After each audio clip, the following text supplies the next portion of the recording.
So here's one of our gameplay types. It's a capture point. All of our different gameplay types have kind of a gang type feel to them. So this is a bit of a turf war.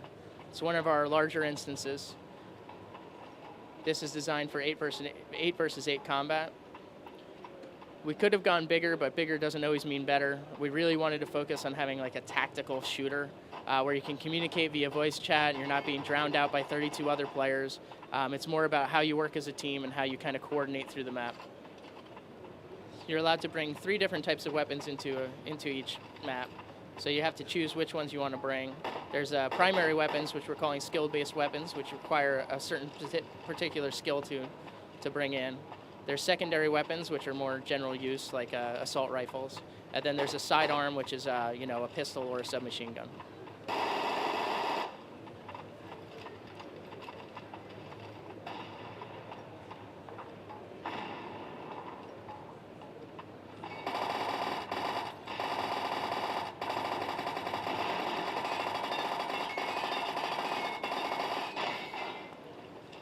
When you die, there's loot that drops and other players can come by and pick it up. It doesn't come directly from your inventory, but at the same time, it still could be a rare loot. So by getting those loot drops, you can then craft items. So if there's a rare weapon that drops or a rare item that drops, that can be crafted into something. But you see a bit of ninja looting, you kind of scramble to get it. In addition to the PvP gameplay types like this, we also have PvE zones. The PvE zones are against bots. They're pretty much co-op gameplay. They're join on the fly, so you can join in whenever you want. And they're a great place to go and kind of collect loot and wait for your buddies to get online. Or we also have bosses that kind of spawn in.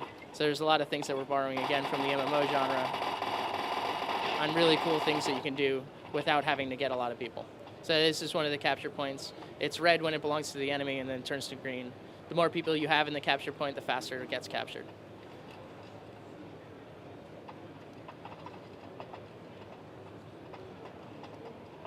You get points for just about everything in the game. Points add up and you get experience at the end of an instance. And there's also a reputation system. So the difference between experience and reputation is that experience gathers over time. So just by playing the game, you're always collecting experience. It allows you to gain levels and that kind of thing. And reputation is a reflection of how good you are at the game. So that's your kill-death ratio, that's your win-loss percentage, that's the number of headshots you have. And reputation is what we'll use to rank people in leaderboards. And leaderboards are going to run monthly. We'll have them reset, but it allows you to kind of, even if you just join the game, be able to be competitive. And we'll be able to give out in-game prizes or real-life prizes based on how you do.